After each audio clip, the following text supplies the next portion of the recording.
Season 12 is rolling along and the new legend Mad Maggie is absolutely amazing. She's able to deny so much area in fights, it's not even funny. So hello everyone, I'm your hostess with the mostest, 8-Second Gaming, and in today's video I'm going to be breaking down and giving you the ultimate Mad Maggie guide to show you how to dominate on her. I've been playing so much Mad Maggie, I was actually able to hit the #1 spot in Canada for PC kills for Mad Maggie, and I have to say she's an absolute blast and has a ton of useful situations. And listen up real quick people, because this legend guide is going to go over Mad Maggie and teach you a bunch of stuff. But if you are serious about Apex and want to learn how to get better from top level players, you need to check out the GameLeap website right now. We have so much content there, including legend breakdowns, VOD reviews, even psychology guides to help you get in the right mindset in order to dominate and crush it this rank split. So if you want to stop being hard stuck, reach a new peak rank, click the link in the description and get your membership right now. But now let's get back into the star of the show, Mad Maggie, and what better way to kick things off than going over her abilities. And the perfect way to start that off is with her passive, Warlord's Ire. This is a two-part passive, kind of like how Valkyrie has her two-part passive as well. Well, the first bit for Maggie's is the ability to allow you to highlight any enemy you deal damage to for a brief period of time. This outline does persist through walls and other objects or terrain, so you are able to see if someone is trying to reposition a fight. It isn't super long of a scan, it's very brief at around 1 second long, so be aware of that. You can't really rely on it 100% to track someone, kinda like a Bloodhound scan would. It's just a nice little bit of brief information to help you track someone down and finish them off in a fight. Now the next part is where when Maggie uses a shotgun, she gets a speed boost. It's not like an Octane stim though. This is the same speed as running with your fist out, so she's able to sprint full speed with her shotgun out. This is very handy for things like bubble fighting, as she's able to weave in and out faster than a normal character, giving her a slight advantage. If you're playing Mad Maggie, you absolutely want to run a shotgun. I mean, we're in a shotgun meta anyway, so you probably should be running one, but this is just a little extra cherry on top. Now, moving on to her tactical and my absolute favorite ability she has, this is Riot Drill.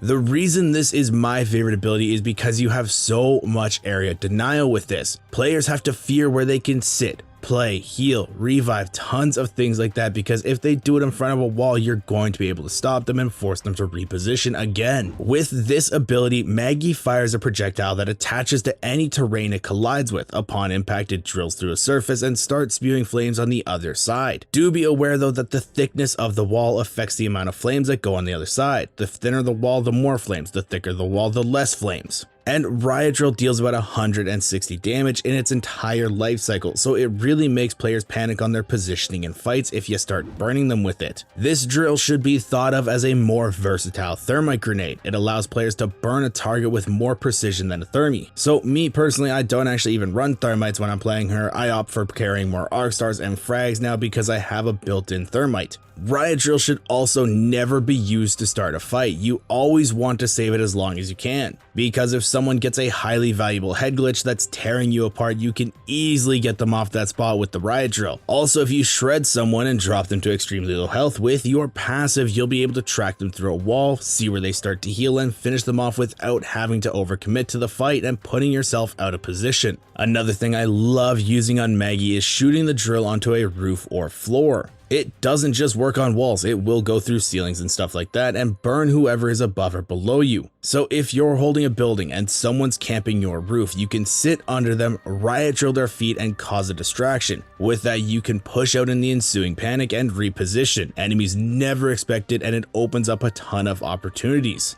The drill also will attach to enemy abilities, so rampart walls, Gibby bubble, anything like that, it will stick to and burn the other side. So if you're able to knock someone on a team and Gibby goes to dome res, you can shoot the drill onto the side, burning the people in the bubble and potentially forcing them off the res while you push using her ultimate Wrecking Ball. Wrecking Ball is where Maggie pulls her ripcord, sending out a ball hurtling in the direction it was facing. As it travels, it drops speed boosting pads that we will talk about in a second. When the ball collides with an object, it bounces off and continues to roll around. If the thing it collides with happens to be an enemy, it will blow up and deal a max amount of 20 damage and send them flying as a form of CC. It will also shell shock them, similar to how Bang or Gibby ult does. Now, those speed boost pads, yeah, those things are cool and allow Maggie to follow up as they increase your movement speed by 30%. And no, they don't stack with each other, so if you hit multiple pads as you run after the ball, all it does is reset the timer. The effect lasts for 3 seconds. And the pads do stick around for a full minute after the ball detonates. But do keep in mind that enemies can also use these pads, not just you and your team. So if you throw the ball at someone, they will also have the ability to get a speed boost, so don't be caught off guard by that. Now, Wrecking Ball is a fairly straightforward ability in its playstyle. You want to use it to open up fights and help your team push open ground with the threat of the ball. When you throw it at a team, they will be forced to find cover and not be focused on you for a very short amount of time, allowing you to push with the speed boost and get on top of them. If you're able to combine this with an Ash Portal or Octane Jump Pad to pressure 2 different sides of a team, they won't know what to do and you can start taking amazing off angles and setting up crossfires. You can also throw this into a building and have it bounce around wildly inside, dropping speed pads, throwing people around, and just causing utter chaos for the team inside, making the building next to unplayable. But do be careful. Do not use this in front of someone unless it's a last-ditch Hail Mary type of play. There is an animation that Maggie does when first activating this that will leave you very vulnerable and can open you up to getting killed very easily because you have to put your gun away, you can't really move around all that much, it's just a bad time if you get caught out with it. And Margaret doesn't really have any escape tools, so if your team dies and you need to make a fast getaway, don't be afraid to throw the ball and chase after it in the opposite direction. You can then use the speed pads to put distance between you and the killing team. The ultimate ability is on a very short cooldown, so don't be worried about using it in random situations. This isn't a super game-changing ability like a Gibraltar ultimate, and you can be a lot more wild and free with how you use it. Now, if you guys like the sound of Maggie's abilities and want to learn a lot more about them, situations for her, and much more, you honestly should go check out the GameLeap website. Like I said, I've started pushing guide content out there already and more is on the way. A lot of it will be going over positioning and how to get the maximum usefulness out of her abilities in fights so that you can carry your team no matter what. But now let's dive into a few extra tips for her. For her playstyle, you're going to want to be taking the position of a secondary fragger. Even with how aggressive Maggie's abilities are, she should never be the first one into the fight. Without her ultimate speed boost, she has no escape or repositioning tools, so leave the entry to Wraith or Octane. As you push up with your squad, you mainly want to focus on team firing and singling out someone from the enemy team that's split. Even if you don't kill them immediately, you can use your passive to track them and then kill them with the Riot Gel when they stop to heal. You're then almost instantly in a 3v2 situation and can clean up the rest of the kills in the fight. Maggie is great at making the battlefield a nightmare for the people you're playing against. They can't sit behind cover, they can't stand in the open and let a Wrecking Ball run them over. You really limit the options they have when fighting versus you. But now, what kind of team comp should you run with her, you may be asking? What legends does she pair well with? First off, you need an entry fragger, so Wraith or Octane, and some argument can be made for Ashe, but I think you'd be better off with the first two. Then you as Mad Maggie are the secondary fragger, you're the second one into fights, you're also an aggressive legend, you have that covered. And finally, your support legend. This is someone like Caustic, Watson, Gibby, or Lifeline, just someone to back up your team, help hold down areas, and be a strong anchor. A very solid team comp for Maggie is Wraith, Maggie, Gibby.